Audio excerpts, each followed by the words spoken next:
I have to tell you a story that may be a little bit embarrassing, but I'm gonna do it anyway. Years ago, before I had any idea how to manage my money, my husband Matt and I got into a huge fight one evening. I don't even remember what it was about, honestly, but I was furious. Okay, I was seething. Every part of me needed to get out of that apartment that I was staying in with him. So naturally, I slammed the front door, got in my car, drove straight to Kohl's. It was like 10 o'clock at night, and I walked through those big glass doors, and I immediately just felt calm, like all this tension just drained out of me. I walked down the aisles, I looked at the home goods, I tried on a few things, and by the time Kohl's closed, I wasn't angry anymore. Problem solved, right? Except no, not even a little bit. Because what I was actually doing was using shopping as an emotional escape hatch. Instead of dealing with my feelings, the anger, the stress, whatever was underneath it, I buried all of those feelings under a receipt. And I had been doing this for years without even realizing it. Today, we're talking about money mindset and money habits, what they are, where they came from, how to spot the harmful ones, and most importantly, how to change them. Because here's the truth.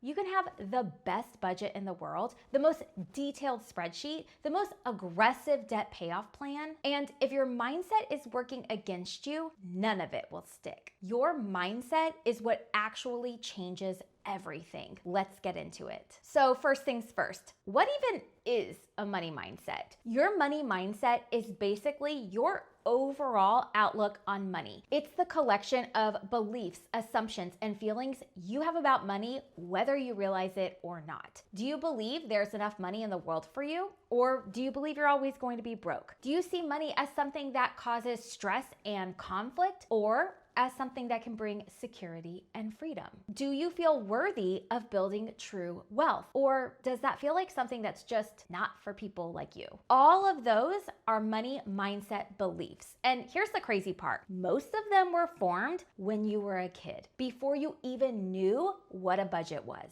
We don't develop our money mindset in a class or by reading books. I wish we did, but we don't. We develop it by observing the adults around us, by listening to conversations, or by noticing that money was never ever talked about, by picking up on the tension in the room when the bills arrived, by hearing we can't afford that over and over and over again. Children are like sponges when it comes to this stuff. We watched, we listened, we drew conclusions, and a lot of those conclusions stuck. Here's the thing though, and this part I really want you to hear. Just because you believe something about money for a long time doesn't mean it's true. And it definitely doesn't mean you have to keep believing it. You can change your money mindset. I did it. Thousands of people I've worked with have done it, and you can too. Let me ask you something. Growing up, what was money like in your house? Was it talked about openly? Was it a source of stress or arguments? Did it feel like there was never enough? Or maybe money was just never mentioned at all, like it was something rude or shameful to bring up. Whatever your experience was, it mattered a lot. Think about it this way. The kid who grew up hearing their parents fight about money every month probably came out of that childhood believing that money causes conflict and destroys relationships. The kid who watched a parent work 3 jobs just to keep the lights on might have grown up believing that no matter how hard you work, there's never enough. The kid whose parents never talked about money might have grown up thinking that money is mysterious and scary and not something to be understood. None of those kids chose those beliefs. They were absorbed through experience, through observation, through the emotional atmosphere of the home they grew up in. I also want to say something important here. If you're feeling frustrated with your parents for not teaching you more about money, I get it. I remember literally thinking that there must have been some secret money class in high school that everyone else got into except for me. But here's the thing that I had to come to peace with. Our parents did the best they could with what they knew before the internet, before YouTube, before personal finance podcasts and books like mine. Learning how to manage money was genuinely hard. You had to either know the right people or check out the right library books or already have access to financial education. It was a privilege that a lot of people just simply weren't granted. It's likely that your parents weren't hiding this grand financial wisdom from you. They were figuring it out themselves in real time while also raising you. So yes, take a look at what your childhood taught you about money. Understand it, but try to extend some grace to your parents or whoever was raising you, and to yourself. You didn't know what you didn't know, and now you're here learning, and that's what matters. I have to tell you about the moment I truly understood the difference between a scarcity mindset and an abundance mindset. I was standing outside at recess, I was a teacher at the time, watching my 4th grade students play, and a fellow teacher, just someone else in the building, walked over. He had heard that my husband and I were trying to pay off all of our debt, student loans, car loans, everything. When he walked over to me, he said, and I quote, "Good luck with that. You'll always have debt because you're just 2 teachers." And then he laughed, put his hands in his pockets, and walked away. I was speechless.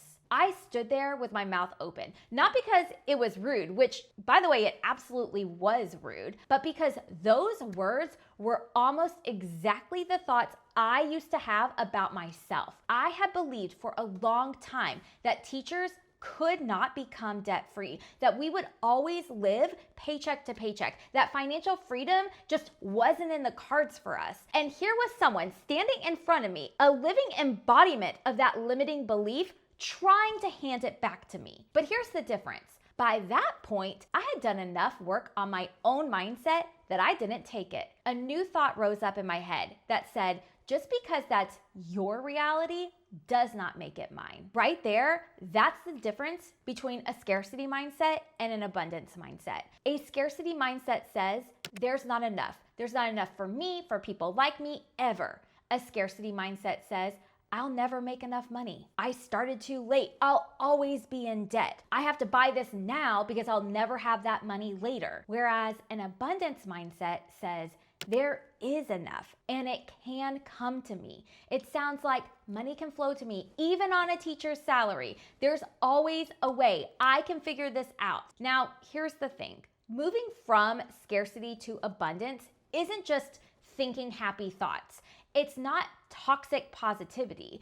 It's about catching the lies you're telling yourself and actively choosing to replace them with something truer. Now, I asked my community to share money lies they believed, things that they told themselves about money that were not actually true. And oh my goodness, the responses were incredible. In fact, I'm gonna bring them up on my phone. Here's just a few of them. Budgets are limiting. I cannot enjoy my life on a budget. Investing is for rich people, not people like me. I was raised poor, so that's my future. I'm too old to start saving for retirement. I already missed my chance. And I'm just bad with money. That's who I am. Do any of those land for you? Because every single one of those feels true when you're in it. That's what makes them so easy to believe. So here's what I want you to do the next time a money lie pops into your head. I want you to run it through 5 questions. Question 1, is this actually true? Like, is there any real evidence that this is a fact or is it a feeling? Question 2, how do I feel when I believe this thought? Does it make me feel capable and motivated or defeated and stuck? Question 3, how do I treat myself when I believe this? Am I kind to myself or am I full of shame and self-criticism? Question 4, what would my life look like if I did not believe this? Who would I be? What would I try? How would things be different? And question 5, how can I replace this thought with something that actually serves me? So let me show you what this looks like in real life. And this is a true experience. Like, I'm going to show you exactly what this was. One of my biggest money lies that I believed was I will always have student loans. My husband and I, we had over $80,000 in student loan debt, and that balance just felt impossible. The interest wasn't helping, and part of me genuinely believed deep down that we would be paying off those loans forever. So I ran it through the 5 questions. Is it true that I'm going to have this debt forever? Well, no. Technically, I could pay them off, even if it took a really long time, but forever is a long time. How did I feel believing that thought, that I would have this student loan debt forever. Well, honestly, I felt ashamed. I felt angry. I felt very hopeless. How did I treat myself? Terribly. Like I was dumb for taking out so many loans in the first place. I was mean to myself. Question 4, what if I didn't believe that thought? Who would I be if I didn't believe it? And honestly, when I look back and I was doing this exercise years ago, I realized that I would just feel so much lighter if I didn't believe that thought. I would see the loans as this hurdle I needed to get over instead of this life sentence. And I'd be able to focus more on the plan for paying them off instead of drowning in shame. So I replaced the lie. The lie was, I will be in student loan debt forever. And I replaced it with, I won't always have student loans. I can pay them off. And my kids can watch us work hard and celebrate when we get there. I knew they were not going to be around forever. I'm not gonna lie, doing this feels a little silly at first, but I kept practicing it and eventually I believed it. And guess what? We did. We paid off that $80,000 of student loan debt. Now that we've talked about mindset, I wanna talk really quickly about habits because your habits are a direct result of your mindset. I wanna tell you about a guy I stupidly dated in college. He was giving me 3 massive red flags, like I should have broken up with him so much sooner. Here's what they were. First, he would not introduce me to his friends or his family. Second, our relationship was constantly on and off, back on again, back off again. And then third, everyone I loved, my mom, my 2 best friends, all told me he was terrible for me. Those are 3 massive red flags. And I defended him every single time. Why? Because I was too close to the situation. My emotions were completely wrapped up in it. I could not see clearly. The exact same thing can happen with our money. We are blind to our own financial red flags because we are so emotionally and deeply involved. It's very easy for us to justify our habits. We can ignore the advice. We assume we know best until finally we hit rock bottom and can no longer pretend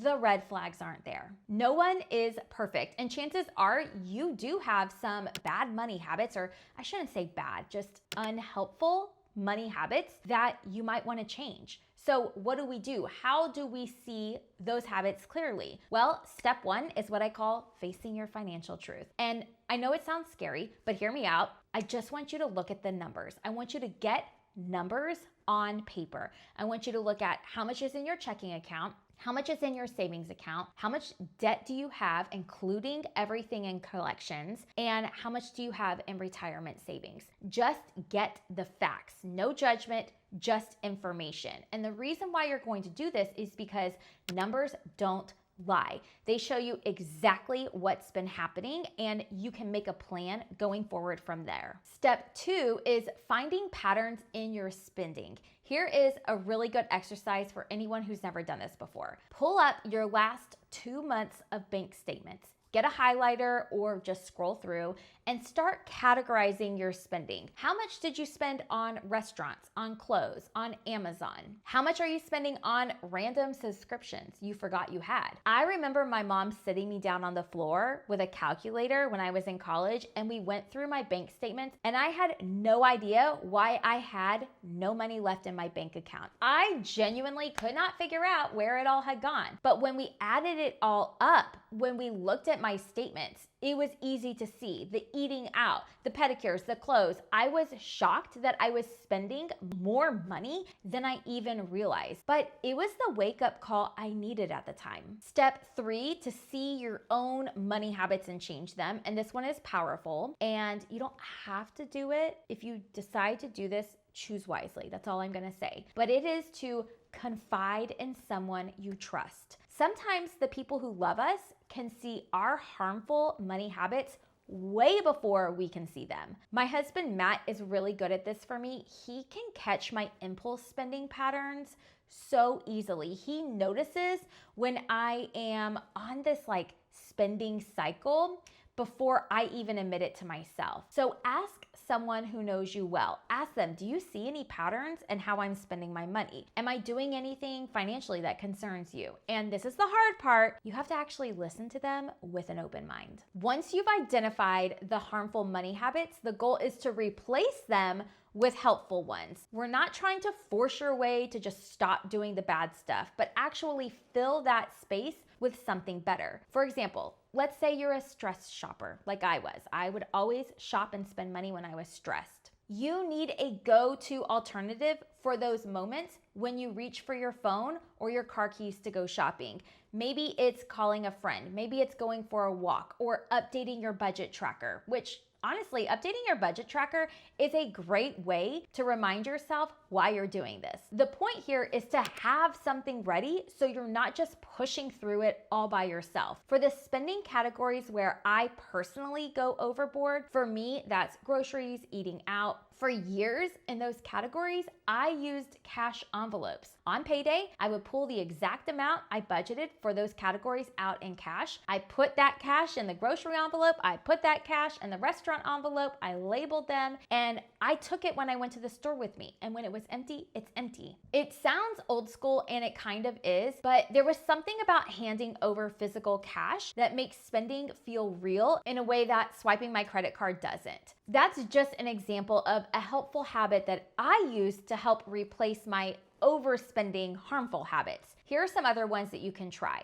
Track your expenses a few times a week so nothing sneaks up on you. You could also wait 3 days before buying something non-essential online. You would be amazed at how often you change your mind. One thing I love to do and has helped me so much is meal planning before grocery shopping. So that way you're not wandering the aisles, throwing random things in the cart. The key here when it comes to creating helpful money habits is to start small. Pick just one or two and commit to doing them for 2 to 3 months. And once those feel natural to you, add another one to it. Everything we talked about today, money mindset, money lies, scarcity versus abundance thinking, identifying harmful habits, this is all covered in depth in chapter 2 of my book, Money Made Easy. And what I really love about this book is that it doesn't just explain these concepts. It gives you actual worksheets and exercises and stories to be able to do the work yourself. The link to grab this book is in the description below. Seriously, if you're ready to make real changes with your money,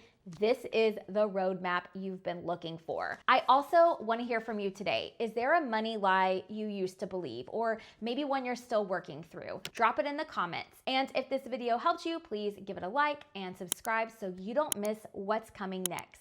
Next week, we are moving into chapter 3 of my book, and we're actually going to talk about how to write a budget that you can stick to. And I promise it's not as boring or as restrictive as you might think. I'll see you in the next one.